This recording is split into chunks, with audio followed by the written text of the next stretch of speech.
Fundamental analysis के 5वें part में आपका स्वागत है। आज ये वीडियो में हम पीबी रेशियो को समझेंगे और जानेंगे कि पीबी रेशियो क्या है, पीबी रेशियो को कैसे कैलकुलेट किया जाता है, पीबी रेशियो का हम यूज कैसे करके कैसे बना सकते हैं और कौन से टाइप्स की कंपनीज में हमें पीबी रेशियो को यूज करना है। तो आइए चलिए वीडियो की शुरुआत करते हैं। कंपनी महंगी है या सस्ती, वो हमें पीबी रेशियो से पता लग सकता है। ये एक वैल्यूएशन रेशियो है और ऐसे बहुत सारे रेशियोज हैं, लेकिन शेयर मार्केट में पीबी रेशियो एक इंपॉर्टेंट रेशियो माना जाता है। पीबी रेशियो का फुल फॉर्म है price to book value ratio. अब पीबी रेशियो समझने से पहले हमें बुक वैल्यू को समझना चाहिए।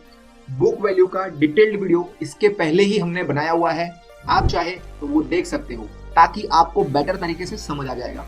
अभी हम बुक वैल्यू का एक समरी कर लेते हैं। कंपनी के टोटल टेंजिबल एसेट्स में से उस कंपनी की लायबिलिटी को माइनस करें तो उसकी नेट वैल्यू निकल के आती है और उसी वैल्यू को बुक वैल्यू कहते हैं। यानी कि अगर कंपनी की टोटल एसेट वैल्यू 20 करोड़ है और लायबिलिटी है 5 करोड़, तो उस कंपनी की book value 20 crore minus 5 crore यानी कि 15 करोड़ हो गई।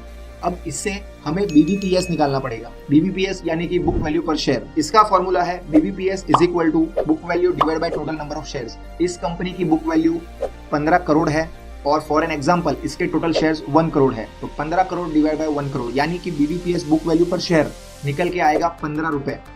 अब इससे हमें पीबी रेशियो निकालने में मदद मिलेगी। तो पीबी रेशियो दो तरीके से निकाले जाते हैं। पहला तरीका है PB ratio is equal to current share price divide by book value per share. For an example अगर ये कंपनी का शेयर प्राइस 20 रुपए पे ट्रेड कर रहा है तो ये कंपनी का पीबी रेशियो आएगा करंट शेयर प्राइस यानी कि 20 रुपए divide by book value per share यानी कि 15 रुपए।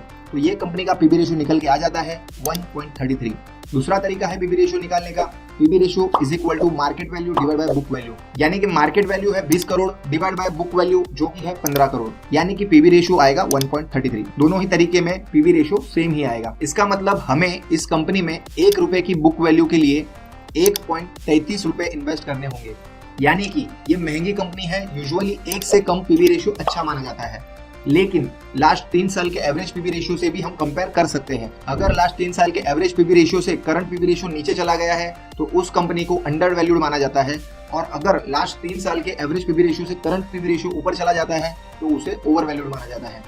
और एक बात, पीबी रेशियो का कंपैरिजन हमेशा उसके पीयर के साथ करना जरूरी होता है, क्योंकि सेम इंडस्ट्री के दूसरे कंपनीज के पीबी रेशियो से भी आपको पता लगता है कि कौन सी कंपनी सस्ती है और कौन सी महंगी। अब पीबी रेशियो कहाँ यूज करना है और कहाँ नहीं वो समझते हैं। PB ratio mainly depends on asset value, क्योंकि जो बुक वैल्यू निकाला जाता है वो नेट एसेट वैल्यू ही होता है। तो ये पीबी रेशियो उस कंपनी में ही ज्यादा यूजफुल होता है जिनके पास ज्यादा से ज्यादा एसेट्स होते हैं, जैसे कि manufacturing company, banking companies, utility companies, mining companies etcetera, क्योंकि इनके पास लार्ज वॉल्यूम में एसेट्स होते हैं। लेकिन पीबी रेशियो बिल्कुल भी काम नहीं करता आईटी एंड टेक्नोलॉजी जैसी कंपनी में, क्योंकि ये सॉफ्टवेयर बेस्ड कंपनी होती है और उनके पास एसेट्स बहुत ही ज्यादा कम मात्रा में होते हैं। एक एग्जांपल से समझे तो स्टील कंपनीज का पीबी रेशियो 0.5 से 2.5 की रेंज में आता है। यानी कि अगर कोई भी स्टील कंपनी का पीबी रेशियो 0.5 के पास आता है तो उसे अंडर वैल्यूड माना जाता है और वो टाइम पे ही हमें बाय करना चाहिए ऐसे स्टॉक्स को।